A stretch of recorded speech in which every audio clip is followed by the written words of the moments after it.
ආයුබෝවන් මේ අපේ රස කිරුල YouTube channel එක.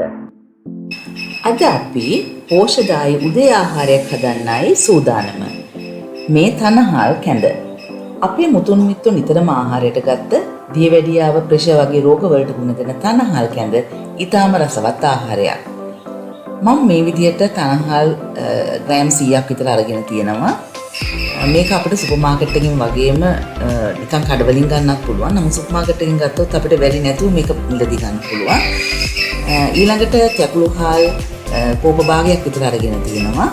මේ දෙකම හොඳින් හොදලා අරගෙන මම අද මේක ප්‍රෙෂර් කුකර් එකේ හදා ගන්න නිසා මේ විදිහට ප්‍රෙෂර් කුකර් එකට දා ගන්නවා හාල් වර්ග දෙකම.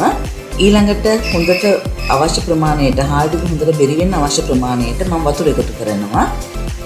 මේක ඔයගොල්ලන් ප්‍රෙෂර් කුකර් එකේ හදාගන්නේ නැත්නම් සාමාන්‍ය විදිහට ලිපේ තියලා හදා ගන්නත් පුළුවන්. හොඳට බත් ටික බෙරි වෙන්න තඹ ගන්න ඕනේ.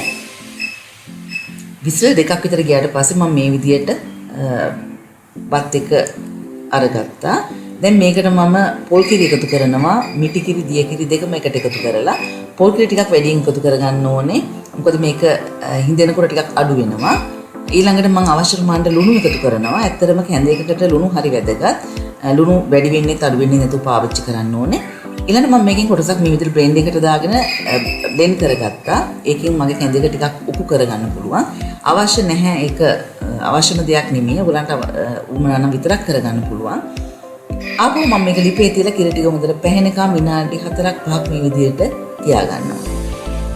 දැන් අපේ කැඳයක සූදානම්. මේ විදිහට මම කෝප් එකට මේ විදිහට මම කැඳයක බෙදා ගන්නවා. ඔයගොල්ලන් කිතුල් හවුරුත් එක මේක හරිම රසයි.